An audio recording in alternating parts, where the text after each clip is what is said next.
මේ වීඩියෝ එක බලන ඔයා රෝගයකින් පීඩා විඳිනවද? වෛද්‍ය ප්‍රතිකාර බෙහෙත් බීලා ඇති වෙලාද? එහෙනම් අපි අද කතා කරන්නේ බෙහෙත් ගැනවත් වෛද්‍ය විද්‍යාව ගැනවත් නෙවෙයි, සියලු දේම වූ ජීවමාන දෙවියන් වහන්සේගේ බලය ගැනයි. ඔබේ ශරීරය නිර්මාණය කළේ දෙවියන් වහන්සේ. ඉතින් නිර්මාතෘවරයාට නිර්මාණය අලුත් වැඩියා කිරීම අපහසු දෙයක් නෙවෙයි. ඒත් ඔයා වෙනුවෙන් ගොඩක් අය යාඥා කරත් තාමත් සුව වෙලා නැද්ද? ඒකට හේතුව ඔයා හිතන විදිහ හා ඔයාගේ කටින් පිටවන වැරදි වචන. මම කවදාවත් සුව වෙන්න බෑ. මගේ ලෙඩේ හොඳ වෙන්න මේක ජීවිත කාලෙම තියෙයි. ડોක්ටර්ස්ලා කිව්වා බෑ කියලා රිපෝට්ස් වල මේ විදිහට තියෙනවා. මෙන්න මේ දේ නිසා ඔයාගේ සුවය ප්‍රමාද වෙනවා. ඒ දේව වචනේ අපිට කියන්නේ ඊට වඩා වෙනස්ම දෙයක්. දෙවියන් වහන්සේ ඔයාව සුව කරන්න කැමතියි. මේ වීඩියෝ එක අවසාන වෙනකම් බලන්න. දෙවියන් වහන්සේගේ සුව කිරීමේ පොරොන්දු හා ඒවත් තුලින් කොහොමද අපි සුවය ලබා ගන්න කියලා අපි අද මේ වීඩියෝ එකෙන් කතා කරනවා. අද ඔයාලට තියෙන රෝගය මොකක් වුණත් වෛද්‍යවරුන් මොනවා කියලා තිබ්බත් දෙවියන් වහන්සේට පුළුවන් අද ඔයාව සුව කරන්න. ජේසුස් වහන්සේ අපිව සුව කරන්න දුක් විඳා. යෙසායා 53 මෙහෙම කියනවා, උන්වහන්සේගේ පහර වලින් අපට සුවය ලැබී තිබේ.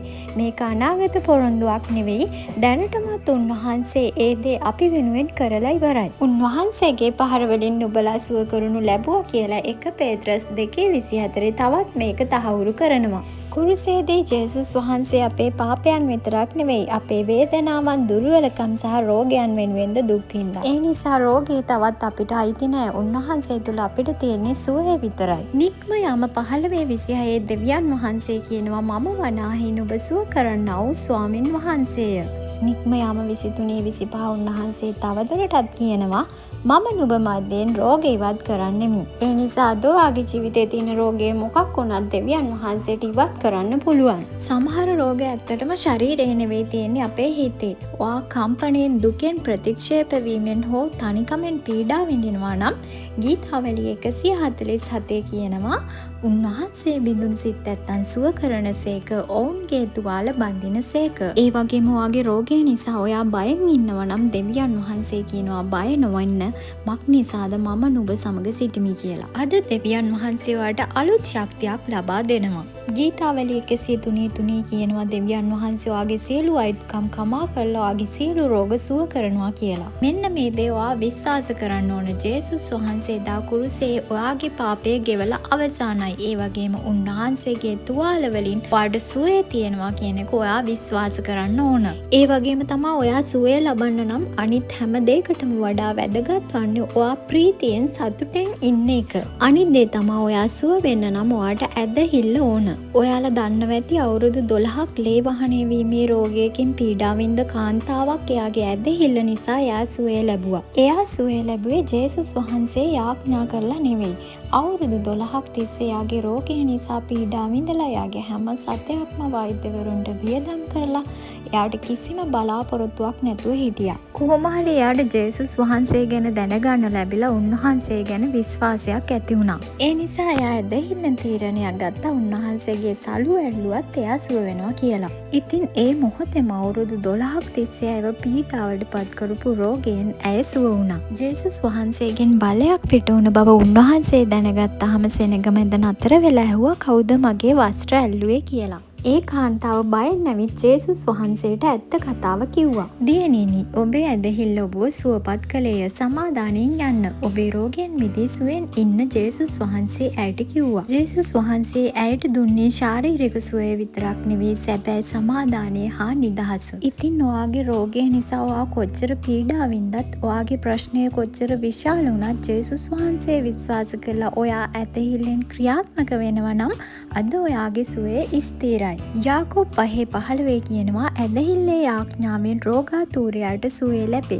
ස්වාමින් වහන්සේ ඔහු නැගිටවනවා ඇත. මේක දෙවියන් වහන්සේගේ පොරොන්දුවක්. ඔයාගේ ඇදහිල්ල පොඩි වුණත් දෙවියන් වහන්සේ විශ්වාස කරන හදවතක් ඔයාට තියෙනවා නම් උන්වහන්සේ ක්‍රියා කරනවා. ඒ වගේම යාකෝබ් 5:16 ධර්මිෂ්ඨ මිනිසෙක් ඔප්පු කරන කන්නලව්ව කරනකොටගෙන මහත්දේ ඉෂ්ට වෙයි. එහෙනම් අපි දැන් විශ්වාසයෙන් යාඥා කරමු. ආදරණීය දෙවි පියාණනි, මාව සුව කරන ඔබ වහන්සේගේ වචනේ පොරොන්දු නිසා ස්තුතියි. ජේසුනි, මගේ පාප නිසා ඔබ කුරුසේ මැරී මට සමාදානය දෙන දඬුවම ඔබ ගත් නිසා ස්තුතියි. මා පාලනය කරන හා ප්‍රතිස්ථාපනය කරන ඔබගේ බලය සහ කරුණාව කෙරෙහි මම විශ්වාස කරමි. මන්ද ඔබගේ කැමැත්ත මා මනසින්, ශරීරයෙන් හා ආත්මයෙන් සුවෙන් සිටීම බව දනිමි. මම දෙවියන් වහන්සේගේ ප්‍රේමයෙන් වට වී ඇත. උන්වහන්සේගේ සදාකාලික පියාපත්යට මම සුරකිව ඇත. ක්‍රිස්තුස් වහන්සේගේ සුව කිරීමේ බලය දැන් මා කරා පැමිණේ. ජේසුස් ක්‍රිස්තුස් වහන්සේගේ ජීවමාන බලවත් නාමයෙන්. ආමෙන්. හරි, එහෙනම් දැන් ඔයා සුවයි කියලා විශ්වාස කරන්න. මම ඔයා වෙනුවෙන් යාඥා කරන්නම්. ආදරණීය දෙවි පියාණනි, යේසුස් ක්‍රිස්තුස් වහන්සේගේ ජීවමාන නාමයෙන් මේ වීඩියෝ එක බලන හැම කෙනෙක්ටම මම සුවය ප්‍රකාශ කරනවා. ස්වාමිනී, ඔවුන් මොන රෝගයකින් පීඩාවින්දත් ඔබ වහන්සේ යෙහෝවා රාපා සුවය දෙන දෙවියන් වහන්සේ, ස්වාමී යේසුස් ක්‍රිස්තුස් වහන්සේගේ කස පහරෙන් ඔවුන්ට මම සුවය ප්‍රකාශ කරනවා. ස්වාමිනී, ඔබ වහන්සේ ජීවමාන බලවන්ත වූ සියල්ල කළ හැකි දෙවියන් වහන්සේ බව ඔවුන්ට දැනගන්නට ඔබ වහන්සේගේ දිව්‍ය සුවය ඔවුන්ට නිදහස් කළ නිසා ඔබ වහන්සේට අනේක වාරක් ස්තුතියි ස්වාමිනී. ජේසුස් ක්‍රිස්තුස් වහන්සේගේ පූජාව කරනකොටගෙන මේක විශ්වාස කරන ඔවුන්ට ඇත්තේ සුවය පමණයි. ක්‍රිස්තුස් ජේසුස් වහන්සේගේ ජීවමාන බලවත් නාමයෙන්. ආමෙන්. ඔයාලට විශේෂයෙන් යාඥා කරගන්න ඕන නම් කමෙන්ට් කරන්න. ඒ වගේම මම ඊගාව වීඩියෝ එකෙන් කතා කරනවා අපි කවදාවත් ලෙඩ වෙන්නේ නැතුව ඉන්න දේව වචනයට අදාළව කොහොමද ඇදහිල්ලේ ප්‍රකාශන කරන්න කියන එක. එහෙනම් හැමෝටම ජේසු පිහිටයි.